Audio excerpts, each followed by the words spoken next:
আপনাদের কেমন লাগছে আপনি এসে? অনেক খুব ভালো লেগেছে। আপনি প্রথম আসলে আপনাদের সঙ্গে আমি প্রথম এসেছি।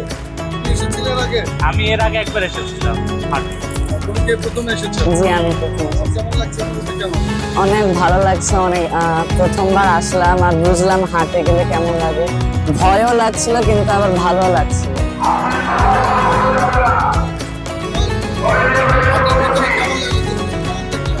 হাটের ভিতরে অনেকগুলো গরু দেখলাম। হাটের ভিতরে অনেকগুলো গরু দেখলাম। গরু খুব ভালো ভালো সুন্দর। গরুর দাম অনেকই বেড়ে গেছে আগের যে। আর আমাদের তো শুরু থেকে পছন্দ হওয়ার পরে এই গরুটাই পছন্দ ছিল। ভাই এই গরুটাই পছন্দ ছিল? জি শুরু থেকে। এটা কি লাল গরু? জি ভালো হয়েছে নাকি গরুটা? জি তাহলে তোমার অনুভূতি কেমন? খুব ভালো লাগছে। আমরা শুরু থেকে এই গরু পছন্দ করেছিলাম, বাবা আমাদেরকে এই গরু কিনে দিল, বাবা আমাদের ইচ্ছাটা পূরণ করলো, তাদেরকে খুব ভালো লাগছে আমাকে।